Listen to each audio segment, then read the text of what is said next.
back on the grind with a little 5-gamer today in the NBA. We're doing what we always do here. We're going to compare my projections to one of the industry leaders in Stokastic. See what I'm thinking, see what they're thinking. Meet somewhere in the middle, perhaps. We're also going to look at some of the ownership along the way. Going to run some sim DFS lineups. Of course, going to hit the prop betting markets thanks to our friends at Unabated. Get $30 off with promo code SPLASH. But in this video, you know the must plays on today's NBA slate. Let's get into it. I feel like I'm loud today. I don't know. Am I loud personally? Like loud? You guys tell me here, but let's see what we got. Of course, start off the ceremonial reading of all the Q tags we have to worry about right now. Number one, Anthony Davis, the man, the thumbnail. I put him on the thumbnail. Now he's questionable. It's never great. If AD were out, would open up a lot more production for the remaining Lakers there, facing the Wizards at home. Still a good spot for AD if he does go. One of the better projected players on the slate. Tyler Hero, a midday downgrade to a Q tag for him. So he's on this list as well. Another key one to know for the Miami Heat today. Jimmy Butler still in, would certainly benefit if Hero were out. Paul George, he matters as well. Would open up some more opportunity. No Joel Embiid for the Sixers today. So Tyrese Maxey would look better. Whoever's left for the Sixers would look better in that spot.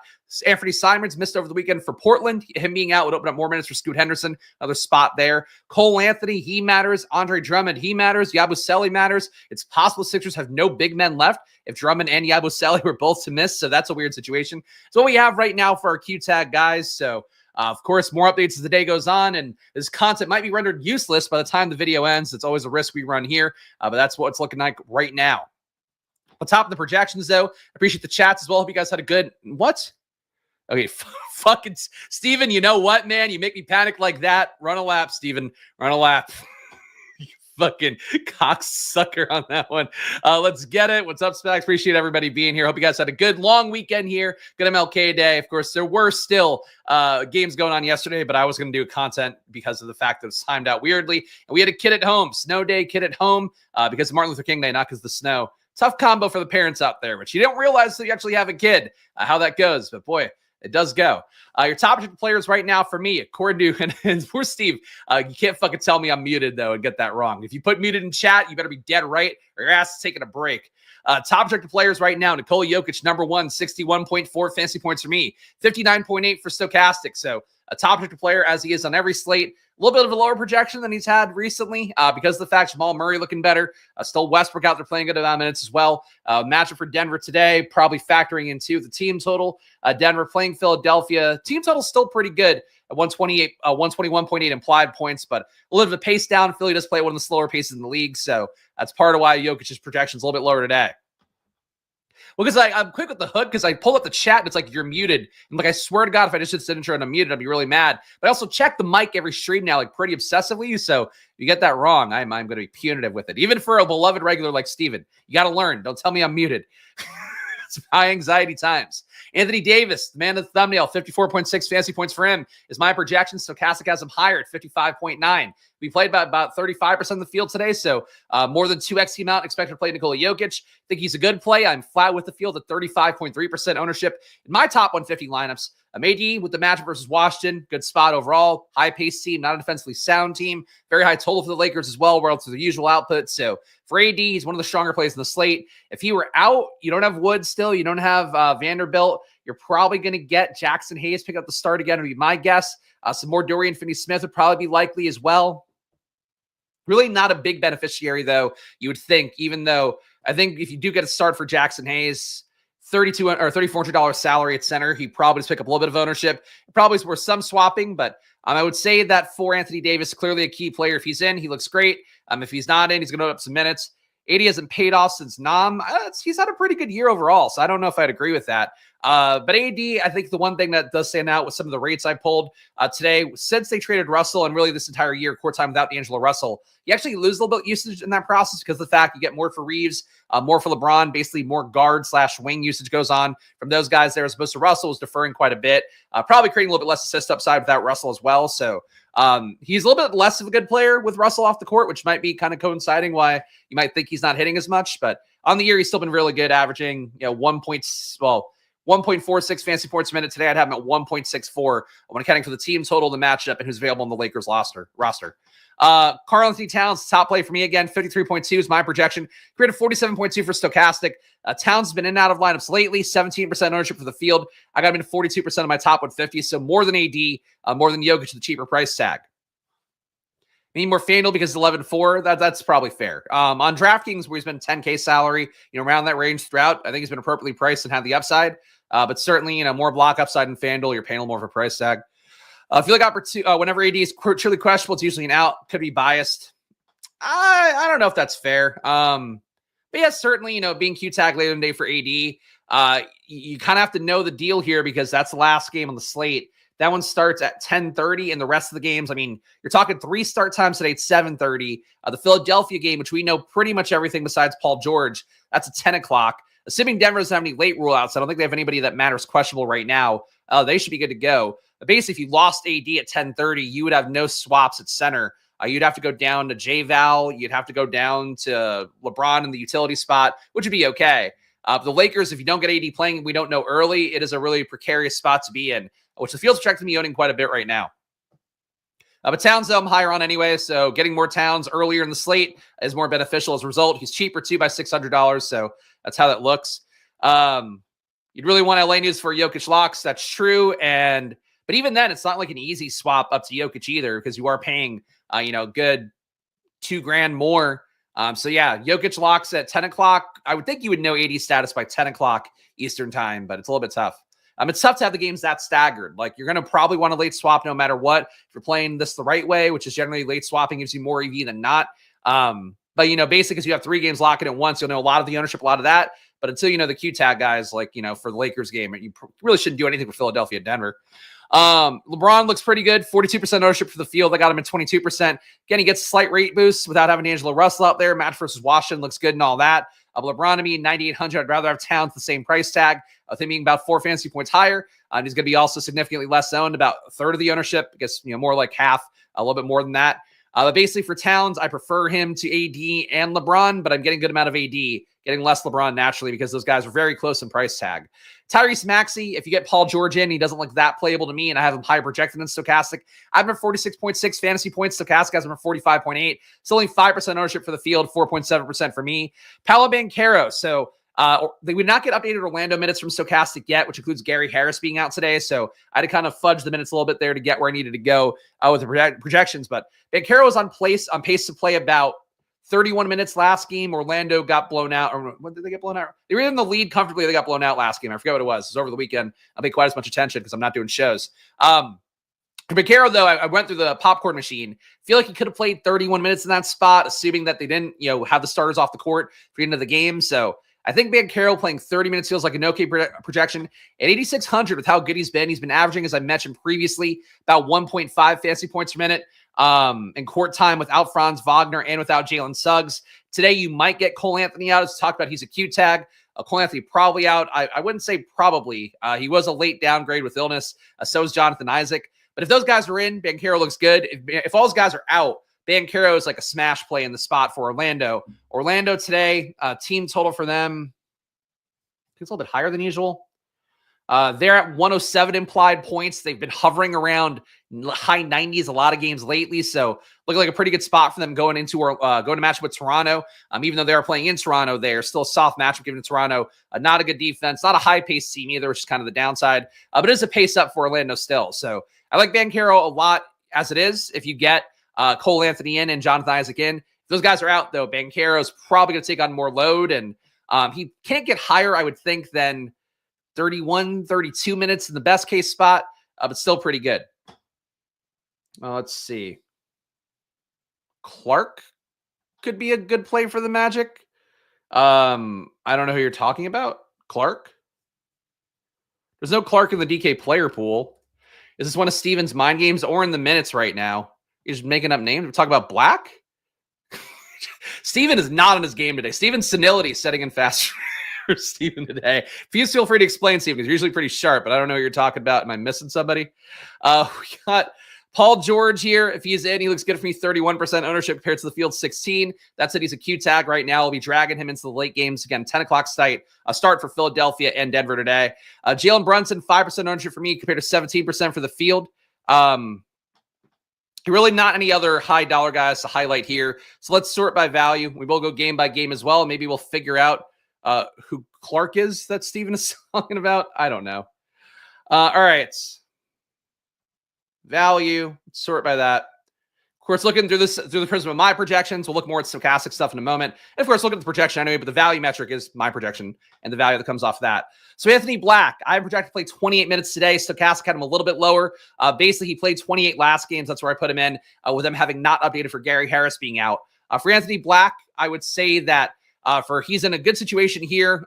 Really stands to gain minutes overall. Not quite as much as a guy like Kentavious Caldwell-Pope, who played mid 30 minutes over the weekend for Orlando. But I think for this point here with Anthony Black, he's getting some of the guard/wing minutes overall. Looks pretty good. 28% ownership for the field. I got him in 63% of lineups. That would also go up for the field and for me if you did get Cole Anthony out, because at that point, Anthony Black is really your only point guard who regularly plays. You still have Corey Joseph as kind of a pivot point if you did get Cole Anthony out, but Corey Joseph is like really not in the rotation at all. Anthony Black's got to actually have some dedicated minutes too. Carter. Clark is my ex-wife's Stevens going through it today. Yes, Wendell Carter does look like a good play. Not even close to Clark, though. So I'm glad Steven fucking with me twice today. In the chat already, killing me on a Tuesday. Tuesday feels like a Monday, and Steven's making it feel really like a Monday today. We really like Anthony Black with that Q tag for Cole Anthony. I mean, yeah, with the Q tag, even aside from that, Anthony Black's still one of the better value plays because the projections right now assume that Cole Anthony's in. Still looks pretty good overall. Khalil Ware, playing good minutes lately, playing alongside Bam Adebayo for some amount of minutes. Also, second half of last game, Haywood Highsmith sat that one out. Khalil Ware came in, played a lot of minutes in the second half, including starting that game. So Khalil Ware is probably a player who's in for not starter minutes, but kind of second-tier minutes behind that. Ware, to me, a good play, 52% ownership compared to the field 20. That said, would feel a lot better about that 52% ownership if he gets to start today. No guarantee that happens. He has previously been the backup center. They've been playing him more at the 4/ he and Bam. One of them is the 4, one of them is the 5. So Ware could go either way here, but 23 minutes, I'm getting him well projected enough at 26.4 fantasy points. Let's see. Queen or De Silva? Neither. Still neither. Queen's going to play more minutes, but De Silva's got more minutes overall, but neither's really good. D'Angelo Russell. So no Ben Simmons today. No Cam Thomas again. Obviously no Dennis Schroeder has been traded. In court time without those three guys, without Simmons, without Cam Thomas, without Schroeder. And obviously Schroeder, there's no overlap with Russell anyway, but just for the sake of like the point there where there isn't another primary ball handler. D'Angelo Russell's average 1.5 fantasy points per minute. And that's in court time. We have not hit the possession amount we want to see for the Nets to feel like that number is really stable. But he has played 255 possessions, so about half as much as we want to see.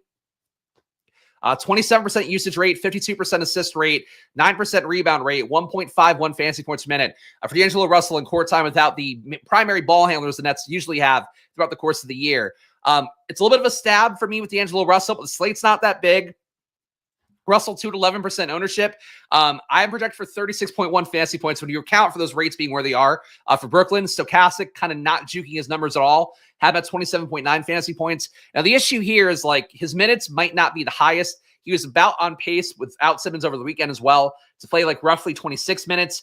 My hope is that he get a little bit more here with a softer matchup. Not playing the Thunder. They played the Thunder over the weekend. Today they're playing the Knicks at home. So I'm hoping Russell get a few more minutes for the 25 they have him here. But even if he plays 25, I think he's worth a shot of some exposure. Probably not 5x the field, but I still think he's worth, to me, 20, 30% because of the fact like the rates for him without the guys who are out today are really beneficial for him. And the Knicks, they're a decent defense. They're not a world beater like they probably should be. The amount of guys they have who are, 3-and-D kind of guys.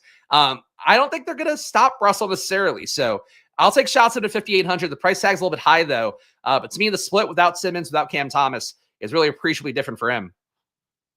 D'Angelo's PRA 25.5. I mean, 25.5 PRAs definitely put you closer to 20. Honestly, I think 25.5 PRAs would put me close to that projection. So that's a good number to know, I guess, for him. But I would take the over.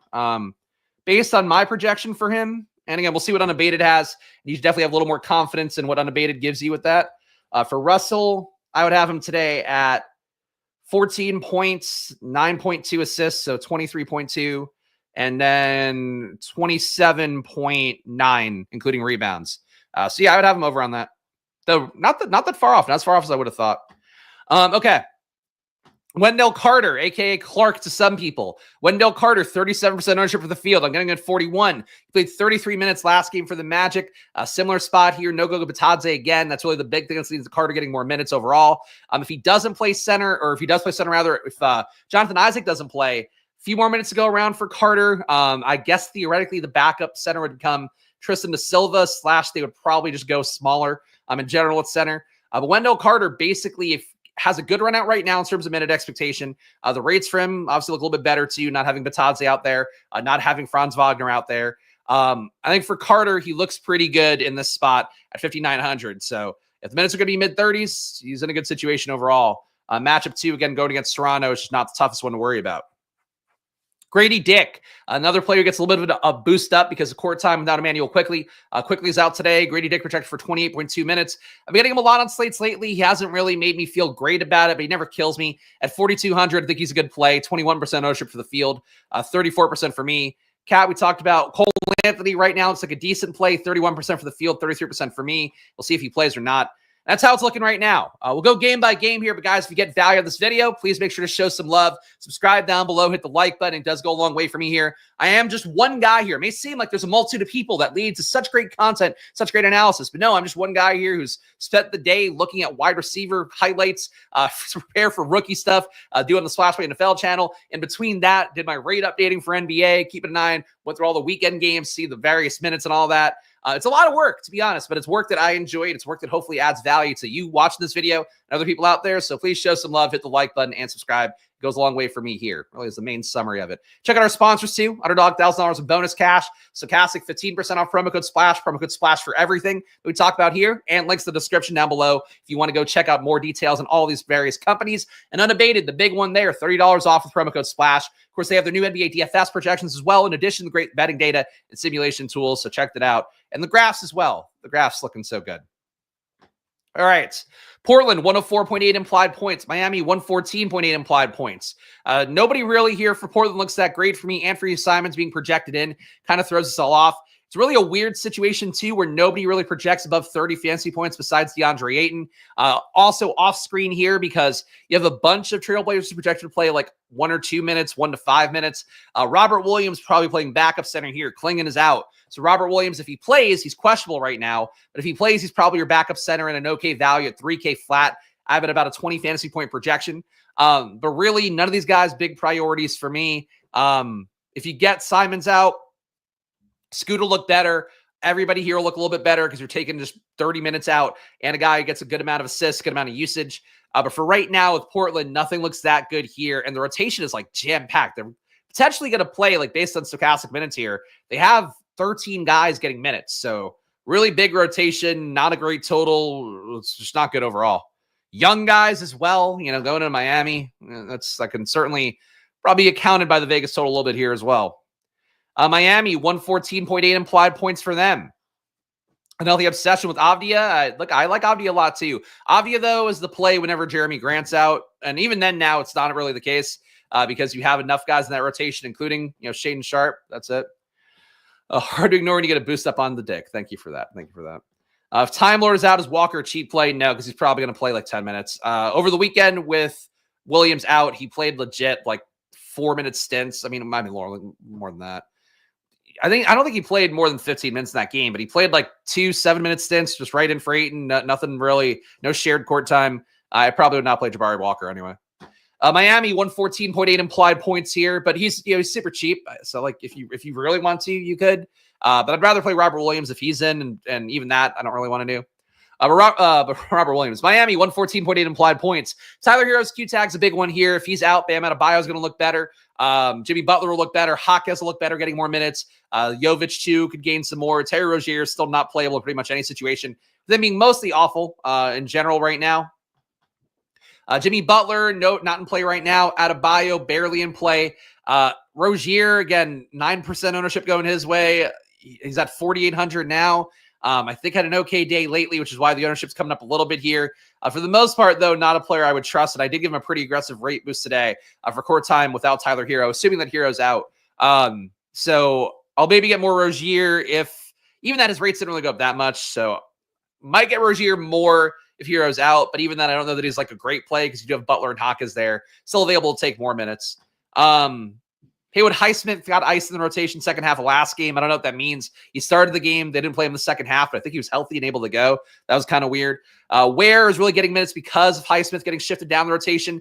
Ware should be mostly the backup 5, but if they play the game like the second half of last game, Ware could start the game and also play, the 4 alongside Duncan Robinson, Butler, Hero, Adebayo, I think was the group. So Ware, a lot of ownership for me right now with Ware. But if he starts, I'll keep it in. If he doesn't start, I'll probably knock him down a little bit. Duncan Robinson, again, likely to start as well. With I think almost definitely start if Hero were out. Robinson, 13% ownership for me. My top 150, 50% for the field. Not a big stand there. Miami's got a lot of guys. Is really the main thing here. And they also jerk the minutes around more than you should. Highsmith being the best example of that. Highsmith's a guy we're not ever worried about for fantasy, so you don't care that much. But the way they jerked around Highsmith's minutes, you can do the same thing for Ware today. You do the same thing for Jovic. You can do the same thing for Jaquez. Like, they jerk these guys around enough. Pause, I'm sure. That really hard to love any of the guys here besides your key guys. And even Jimmy Butler, it's like Butler will look a lot better if Hero's out, I would say. But if Hero's in, I probably wouldn't play Jimmy Butler either. Orlando, 107 implied points. Toronto, 105.5 implied points. We talked a lot about Orlando already. Right now, we're assuming Cole Anthony's in. If he's in, I'm getting him in a third of lineups. Compared to the field, getting him in 31%, so basically flat. Wendell Carter, getting him at 41% compared to the field's 37%. If Cole Anthony's out, if Jonathan Isaac is out, Wendell Carter looks even better. Just because more stats should go his way. Cole Anthony being a high-usage guy and all that. Banchero, to me, looks good. I'll have him 10% more than the field at the very least. Anthony Black, I have more than double the field on him. I think he gains no matter what, if Cole Anthony's playing or not. If Cole Anthony's out, he looks even better. So Anthony Black, I think you'll all get this amount if Cole Anthony is out. But right now, with him in, I'll still get the same amount. Kentavious Caldwell-Pope, he's the one I'm lowest on here. The rates don't really take a jump up without Franz, without Batadze out there. He still averaged about 0.6 fantasy points per minute overall in that court time. 13.5% usage, 9% assist rate, 3% rebound rate. Good for 0.6 fantasy points per minute. That's at 568 possessions too. So we're in kind of the safe zone of that being projectable, a good enough sample size and all that. So like the field's going to be all over KCP. He does get a lot of minutes, so he could certainly spike, but I don't think that's good ownership if he's at 28% and higher than Anthony Black, who's more reliable overall, can actually do some things when he's on the court, like guaranteed to do some stuff. He does assist pretty well, does get enough usage, more than KCP does. So I would rather get Anthony Black than KCP by a wide margin, and that's what I'm getting right now. Jonathan Isaac, minutes have not really been reliable. He showed flashes of getting more minutes lately. Doesn't seem to happen reliably enough. He was under 12, I think, last game. For Isaac, he's sick right now. If he's out, everything opens up here. Orlando, basically, if you were to miss Cole Anthony today and Jonathan Isaac, you're talking about a 1, 2, 3, 4, 5, 6, 7, 8. Like about an 8-9-man rotation. Jet Howard, also questionable too, might not play. The rotations get a little bit short here if you do get those two guys out. So any Orlando Magic you get at that point, I think I'm fine with. The KCP, like it's a lot of KCP ownership because he's playing big minutes, but he really has been dog shit this year. Matchup is soft though. Really bad defensive efficiency rating for Toronto.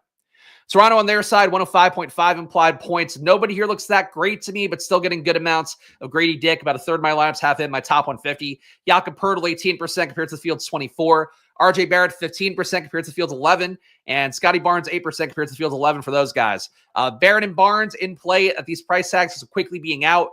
Does seem like RJ Barrett gains a little bit more usage-wise than Barnes does, but both certainly in play. Tough matchup for Orlando on paper. But Orlando, really, if they were also, not that Cole Anthony's defense matters, but if you're down Cole Anthony, down Jonathan Isaac, like at a certain point, Orlando's not the same Orlando, even though the defense has not fallen off at all at any point, despite missing all these guys. KCP is incredibly boring. That's true.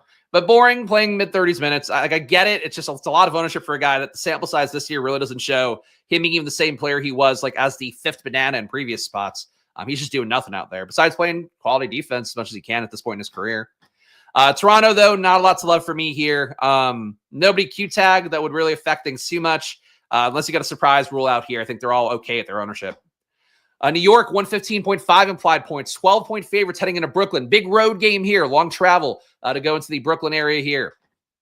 Cat, that was my big stand. 42% ownership for me in my top 150 compared to field 17. So that's this entire year. When Cat plays, he's probably the Nick you want. If he's under 10K, especially so. He's 9,700 today. I think he's a better play than some of the other center plays and really all the other high dollar guys at their price tags. Ceiling is similar to Jokic. Well, that's not fair. Ceiling is similar to Jokic's median projection. So that's a positive. But I'd say for Towns, him and Jokic in lineups, him and AD in lineups together look pretty good. So Towns, to me, priority play, about 3x the field on him. A little bit less than that. Nothing else here looks that good. I don't care about his thumb if he's playing. You treat him like he's playing as he is. I would never downgrade a guy for that. The team total is what it is. Projections are what they are. Jalen Brunson, 5% in my top 150 compared to the field, 17. Josh Hart, 8% in the top 150 compared to the fields, 8 rounded up. Anunoby, 7% compared to the field, 6 and change. No big stands here besides the cat one and fading Brunson as a result. Brooklyn on their side, 103.5 implied points. As I mentioned, I'm going to deliberately make a stand on D'Angelo Russell based on the small sample size of rates that he has, about half the sample size we want to have for players, what we have for Russell right now. He's averaged 1.5 fantasy points per minute in court time without Simmons, without Cam Thomas. That matters to me. Everybody else here doesn't look that good, but Russell has the one shot here, I think, of being a guy that's actually good at the price tags here. Everybody else is priced stupidly for the amount of minutes they're playing. And really the one thing is, and the minutes are the big concern, you can see here Stokastic has nobody above 28 minutes. That's really the biggest issue overall. So I would say that for Brooklyn in the spot, I think Russell's a good play, but he might be a riskier play than this ownership will give you credit for. I will probably knock it down a little bit, but I'll get Russell in probably 25% of my lineups today because I think it's worth making a stand on and hoping he gets a few more minutes. I think Tango was saying that before. Again, it's a one-game sample size. I really wouldn't worry about one game of anything. There's a million reasons why it could be bad. Could be his thumb hurting. Could be that a girl broke up with him. Could be he's hungover. Like, when you learn about NBA players and that they are just basically human beings, like, I mean, not saying this like it's some new revelation, but like listen to fucking any NBA player podcasts. Listen to things they talk about what led to this good game, led to this bad game. It's all fucking random. So worrying about an injury that's already accounted for in terms of the process, like the Vegas total, I'm sure would be knocked down a little bit if they were concerned about it. You're not doing anything for yourself. Double counting stuff is how I'll always feel about the stuff. But we've talked about it a lot on the show, so I won't spend too much time on it. Philadelphia, your game that's at 10 o'clock. So all those games we just talked about, they all lock at 7:30, which is when the slate starts today. So keep that in mind. You're going to have swappability for the last two games. With all those players, you got to know what you're doing with those three games up top. Philadelphia, we have Joel Embiid out. We have Drummond questionable. We have Yabu questionable. If those two guys are questionable, you're going to get more Adem Bona as a value play at 4,100. He has been very good on the year. He's kind of that Jericho Sims here. A little bit better than Sims, averaging 0.76 fantasy points per minute as opposed to like 0.65, which is what Sims is averaging. He's not very good. The alternative will be Pete Nance at center. He's also not very good. So you kind of want to see Drummond go. Drummond at least averaging 1 fantasy point per minute. I'd have at 0.97 today if he were to go, accounting for the matchup and all that. He probably still, even with Embiid out, like 22 minutes of projection here. You have split center minutes with him and Yabusele. You're still going to have some minutes going to Bona. You're still going to have some minutes going to Pete Nance. You're still going to have some minutes going to, those guys really overall are the big four there. Drummond is not guaranteed a shitload of run anyway if he does play. So for Drummond, he's just not. I think one of the biggest things at DFS this year, and it hasn't happened enough to really matter, but it does happen on enough slates. Like, there's some people that just lock Drummond in if Embiid's not playing. At this point, being aware of the fact the minutes haven't been there for him, he's not being treated like the same Drummond before, despite him getting more podcast pub, going on the Paul George podcast and all that. I don't think Drummond is actually like a very legit play at this point. I'm at 21.5 fantasy points today at 4,900, which is not a good projection. Paul George, though, I think looks good. A third of my lines compared to the field 16. If he's out, Maxey looks better. Oubre looks better. Yabu looks better, assuming he goes. But Philly here, running the risk a little bit, 12.5 point dogs. Kind of feels like a Paul George not playing total to me, and that would not be good for them. Denver can certainly smoke him here. Jokic going against Drummond / potentially even worse centers should dominate here. The big issue he'd be running into is that Jamal Murray has been going nuts with usage lately. I haven't adjusted Murray's rates at all because, I don't believe in doing the small sample size stuff. I just think it hurts you more than not. I do enough weighting this season more than last season that I that's my stand on a relatively small sample size compared to some other projection systems out there. But if you want to chase Jamal Murray at 7,400, I think I would say wheels up to do that if you're going to ignore a projection. Seems like the field will be ignoring the projection about 11% of the time. But I have Murray pretty low, still at 1.02 fantasy points a minute. He's climbing up. He's getting better with how he's played lately. But like his outlier scoring days, I don't really get the rhyme or reason for it. It feels like they're starting to happen more reliably lately. So that's really just me anecdotally talking about. Projection-wise, it's not shown up yet, but like he's getting closer to playable with his salary kind of leveling out and at least putting in a few good games to balance out the fact he's been awful for the most part this year. Russell Westbrook, 15% for the field, 13% for me. Not a big stand there. Braun, 16% compared to the field, or my 8% compared to the field, 16. So half the exposure there. Julian Strawther, projected like 23.8 minutes. I got him a little bit, 12% compared to the field's 20, but not a big stand there. He's just shooting guard, small forward, and 3,300 on a slate where there wasn't a lot of crazy value. Denver, to me, it's kind of Jokic and everything else, but that's always going to be the case anyway. Here's me patting you on the back for consistent work, Spags. Good job. Thank you. I mean, look, you guys should pat me on the back. It's like I fucking nailed a lot of shit on Friday. It's always the toughest to like do a show on Friday, and then it's like the weekend ends, people forget. I was like fucking locked Drew Eubanks. Drew Eubanks obliterated that slate, which is a lot of fun. Having all the lineups. Definitely balanced out some bad parts of lineups. But yes, I appreciate it. And of course, I'm here Monday to Friday at 4 p.m. So do make sure to subscribe down below, hit the like button and all that. Of course, we're going to go to the world of Unabated in a moment here, but we got our last game, Washington. A lot of ownership goes Washington way today. I'm not entirely sure why. Price tags have leveled out for the most part, and you do have the same situation, Sar and J-Val splitting minutes. Those guys here probably would not play them together. The 20% ownership for Sar, 15% in my top 150. He projects well enough, and he's power forward center is really the main reason why. J-Val, same thing, 11% for the field, a rounded up 11 for me. Koulibaly, I'm probably getting too much of here. I should probably knock Koulibaly's rates down and boost Kuzma's a little bit for this revenge spot for Kyle Kuzma, if you care about that. Kuzma had the one good game versus Minnesota. Seems like the wheels fell back off again. Maybe you get a good Kuzma day here at 6K for him. I don't want to try to predict it again. I really thought the Minnesota game might have been a turning point for him because that was a really tough defense he put up a good game against, and then nothing after that. So I'm not really sure what you're getting out of Kuzma, but he's going to be played by 18% of the field today. Just a lot of ownership here. Like a bunch of guys at 10%. I have a little bit here. I'm under it, but nobody looks that good. Washington is kind of full health. The price tags are on the softer side, I guess, for you're going against a shitty Lakers defense. You can see with the efficiency mark here. But I don't know. I'm not crazy about Washington at all by any stretch. Lakers 120.8 implied points. You can just scroll backwards and see I showed my entire value-based metrics up top. Lakers 120.8 implied points. We got AD 35% for the field, 35% for me. LeBron about half the field for me. Reeves about half the field. Christie a little bit more than half the field. Rui about a third of the field. Lakers versus Washington. You could play any of these guys with a decent projection on them. In particular, I'd say AD and LeBron. Reeves as well, though he's 8K, and the projection I don't think gets you all the way there. Play him because of the spot. You're not playing him because of the projection quite as much. So we talk about that a lot here. Where like sometimes you can ignore the projection, hope that it just lands on the higher side of things. Because projections are ultimately just a median outcome kind of thing. They're going to go above 50% of the time. They're going to go under 50% of the time. You'd expect all these Lakers to be on the above side in terms of how often they're going to hit versus Washington. But how often that happens here, I'm not high on Reeves at 8K. LeBron at 9,800, appropriately priced. AD at 10.3, I think appropriately priced. I think these guys are like good plays, but they're not like smash plays. And I think people are going to be kind of ignoring some of the underlying data to go to Christie, to go to Hachimura, and even to go to Reeves a little bit. If AD's out, though, fair game for everybody here. They're all going to look a lot better.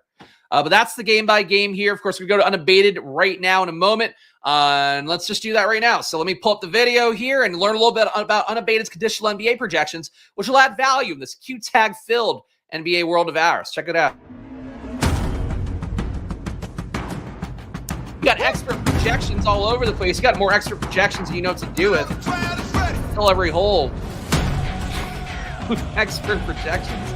Conditional projections, the big thing here. Zion finally playing. You can rule him in, rule him out. All the players that are Q-tag on a slate, they have different projection sets for each one. That matters at the very least. Real-time NBA news, you have to go on Twitter. People aren't going to share Twitter links on Reddit anymore, so you can finally remove Twitter too as they're seaguiling their way through the world. Graphs!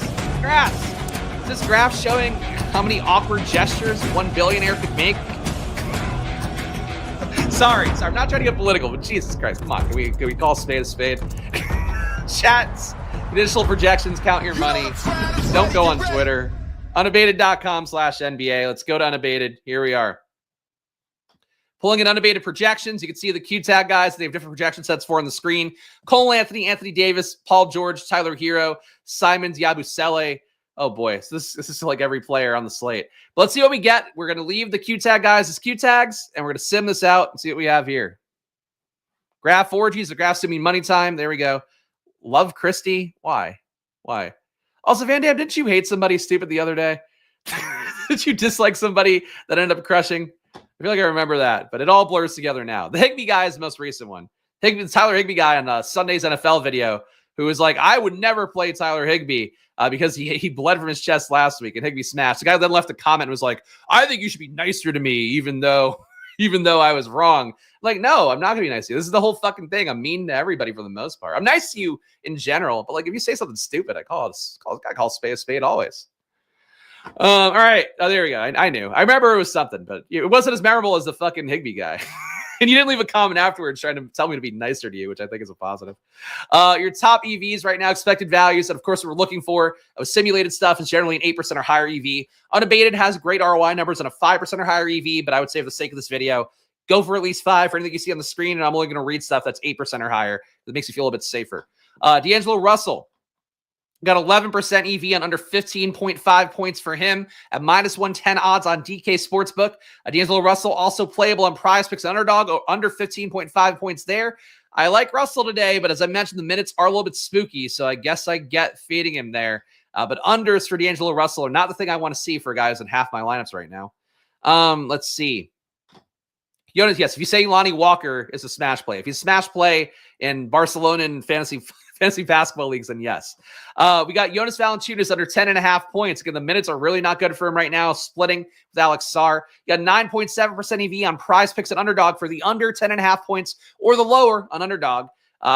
Close to bettable on DK Sportsbook at 7% EV under 10.5 points for J-Val. You probably don't want it on DK and FanDuel, only on your pick'em sites. Jalen Wilson under 9.5 points. 8.1% EV on FanDuel Sportsbook at minus 118 odds. Also good to go on PrizePicks and Underdog under 9.5 points for Jalen Wilson on there.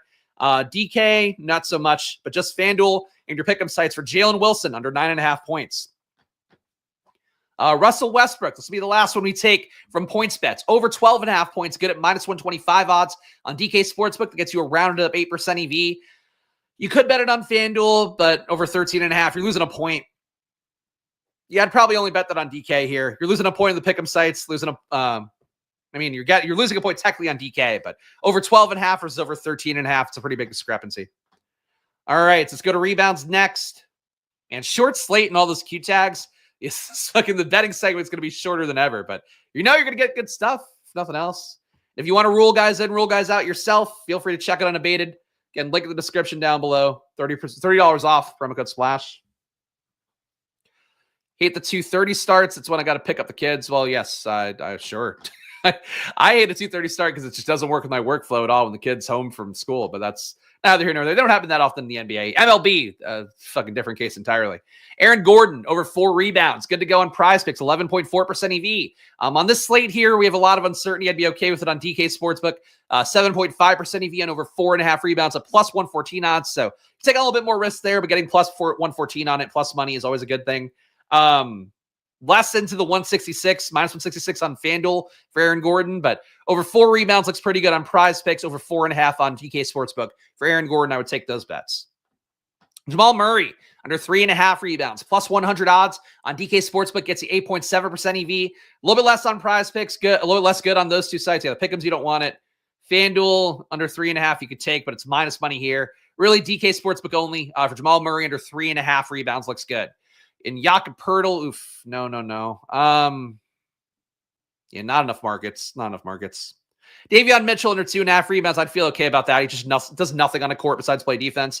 Minus 140 for DK Sportsbook. 7% EV for under 2.5 rebounds for him. For Davion Mitchell, that is. Going on to assists next. Make up a lot of time on this segment today. Of course, shouts unabated. Of course, we usually go longer here. More games, more than that. But we have a ton of Q tags and not a ton of games. So that's why we're kind of just taking only a few bets today. All right, there we go. That's everything pulled in. Just making sure we got all of it. All right. Here we got good markets here. Cam Johnson under 3.5 assists. Good to go on PrizePicks, 22.3% EV. Not available on Underdog, not available on DK, not available on FanDuel. But Cameron Johnson on PrizePicks, 22.3% EV for under 3.5 assists for him. Peyton Watson, 17.6% EV, under 1.5 assists for him. Peyton Watson, that is. Good to go on PrizePicks, 17.6% EV. Peyton Watson under 1.5 assists. Also good to go on DK Sportsbook. Minus 135 odds in there. Gets you 10.8% EV. So fade Peyton Watson anywhere you can play him in terms of assist lines. Tyrese Martin under 2.5 assists. Good to go in Underdog. The lower on 2.5 assists gets you 10.6% EV for Tyrese Martin today. When you have Russell in, Martin's probably not get a lot of assists out there. And everybody in the Nets is playing a stupid rotation of minutes lately. They're all basically flat under 30. So Martin here getting less minutes, 23 minutes projection. He doesn't assist very much anyway. And Josh Hart over 5.5 assists. I'd consider that at plus 104 odds on FanDuel Sportsbook. That one looks okay, 7.3% EV. And actually, RJ Barrett, too, over 4.5 here. Minus 114 odds on FanDuel Sportsbook. That gets you 8.2% EV on that site. PRA is coming up last here. Love people streaming into the chat thinking I'm going to answer things. No, it would be Carter, though. That's a pretty obvious. Play the starter. He's guaranteed a lot more minutes than Ware. But I wasn't going to answer it initially, but yes, should be Carter. All right. Last but not least, our PRA lines. We'll run a DFS sim for DraftKings in a moment. Mikal Bridges under 23.5 PRAs, plus 110 odds, gets you 10.9% EV on DK Sportsbook. And everybody's rolled in for the Knicks, so you're good to go with taking that bet. It's the only bet I would take, though. Everything else is closer to 3% EV. D'Angelo Russell under 25.5 PRAs. Oh, man, that hurts me here because I really do want to play Russell for DFS, but 10% EV on the under here, under 25.5. For what it's worth, I have him over 27 for my projections, but Unabated says take the under here. And the minutes are risky, so I get it, but that hurts for D'Angelo Russell under 25.5 PRAs. We got Jalen Wilson under 14.5 PRAs, 8.4% EV. If you get the lower on Underdog, and not a lot there. You're right. They could start Ware. We talked about that already. He started the second half of last game, but Carter's definitely going to start. We're talking about right now at fucking 4:45. Like Carter's the play. Russell Westbrook, 8.1% EV and over 24.5 PRAs. DK Sportsbook minus 115 odds. You don't want it on FanDuel. FanDuel really tight lines today for the most part. And that's it. Scotty Barnes under 34.5 PRAs. Okay. 6.8% EV on your pick'em sites. That's it. That's what happens when we have a short slate and a bunch of Q tags. So go play with Unabated projections more yourself. Get their NBA DFS projections. Again, they're a great partner for me here. They don't give me any shit and they pay me. And they've been very supportive of the channel. So please go check them out. $30 off at Unabated. Promo code SPLASH. Of course, link in the description too if you want to get taken right there and see the various data and packages they have. But let's go to Stokastic, the final stop on our tour here. Of course, another site you can check out for yourself with promo code SPLASH. Get 15% off. And let's build our 5,000 NBA lineups using Stokastic projections. The sim ownership you saw earlier in the video, that was my projections overlaid with Stokastic stuff. Here, you're just going to see what Stokastic data has. No input for me here. So you want to see what an industry leader thinks on tonight's slate, you'll get to read that coming up in a moment here. And yeah, I should have probably saved the plugs while it's loading, but Underdog, Unabated, Solver, so look at the description too. I use it to build lineups before I put them into the Sims tools. Most days, some days I just take them straight from the solver too. Follow your hearts. But a lot of Q tags coming up, guys. So really watch some other content. If there's anything important that I see that I like a big projection update, I'll drop in the Discord, which is not synced up to this channel yet, which I got to do. I got to bother Pete to do that. Let's simulate these lineups out.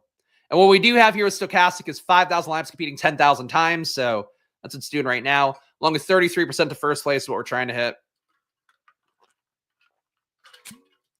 We'll see what we get.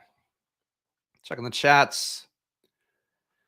Solver fist name. Oh, Steve, can't even get the first right. That's that. But yes, the fist name for Solver.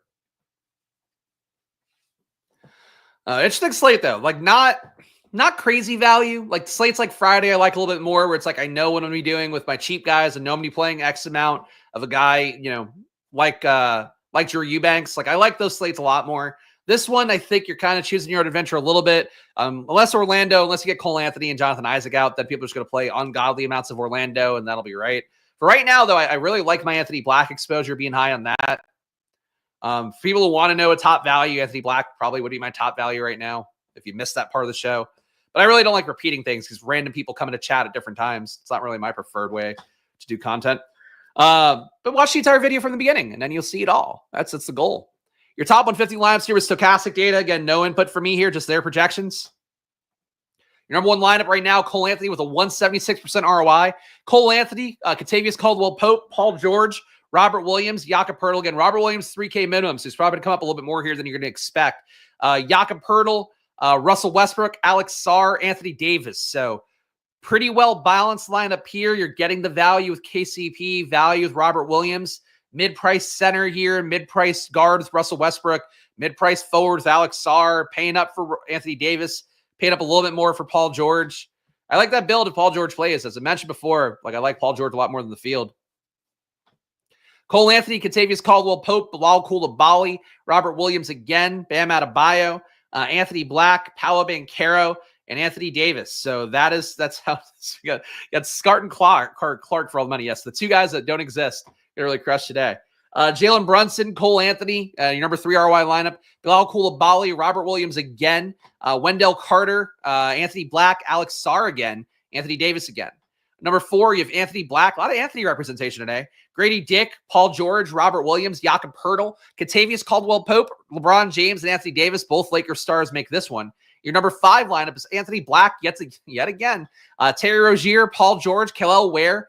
Poeltl's in these lineups more than I would have thought. Again, he's like a nice mid-price center. I get it, but he's not like a must-have. Cole Anthony, Alex Sarr, Anthony Davis. So Anthony Davis in all the top 5 lineups here. Cole Anthony, a good amount of them. Anthony Black, a good amount of them. I would say Alex Sarr and more of them than I would like to see. Cole Anthony and a good amount of them as well, assuming that he does play. Jakob Poeltl and a lot more than I would have thought.